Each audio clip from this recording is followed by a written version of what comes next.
Maue ke he whakaro whanau he tua. Ana taki mai. Ke he hata tōru a tau mui. Maue ke he Tau Tupua a Niue whekai. Whakaue ke ue seau tangata Niue te watu ke tau he ranorangi. Tau ke whakamua ki bia whoki ke tau ke ua. Ko mereia, ko pehena ia tau tōru ke he pauri e pōnei. Kaue ke he tau whānau whuata nei, Robert, Taihia, Vela. Mo tau tangata ni ngā hua o loa ai, ke tālanga e tau whakasino nei, ko mamana ke tau tōru, ke ono mata ke. Whakaue, oue tūtulo. Kai mua atu ke tupu atu, whakaue ke tua he langa. E hana takianga ke he hana tōru a tau mui. Pese ni ko makaniri, e anga he matami. Ke motu kono nofu ai e tau tōru. Kai ramona e tau tōru e me whanasia. Ka whakaalofa noa he tua. Ne whakakafu aki, mai whakatapuru aki e tau tōru. Koe mena ia ke whakaue ai e tau tōru.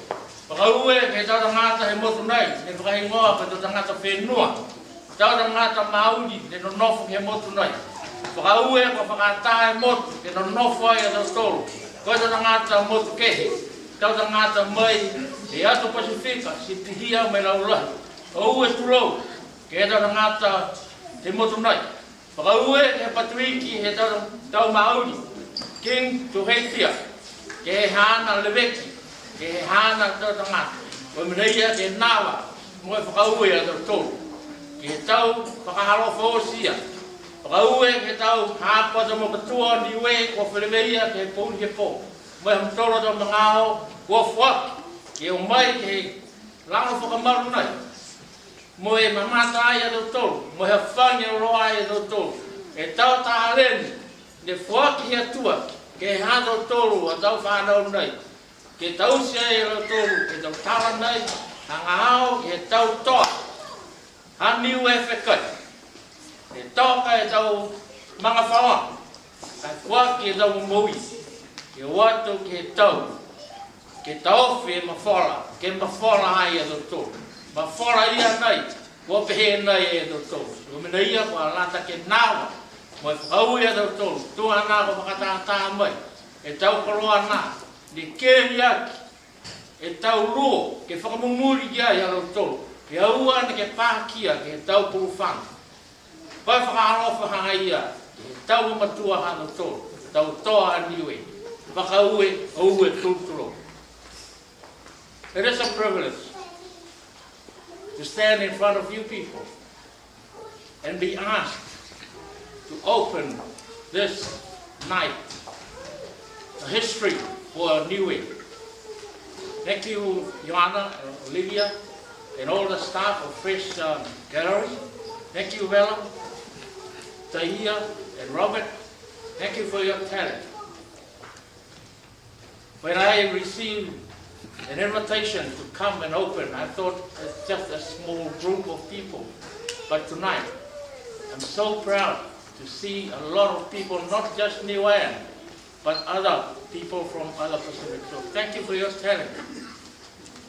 And we pray and ask God to give you the blessings, for all the wisdom, for what you have contributed, not just for yourself. I know you're not looking for personal achievement. You're looking for the achievement of our little country, Niue, and the history. I call them heroes. They were our heroes. They were our heroes, those 200 people who fight alongside the Maori battalion, fight alongside the New Zealand Army, to bring peace and freedom to us all. So I'd like to acknowledge the love of God, that every day He looks after and cares for us.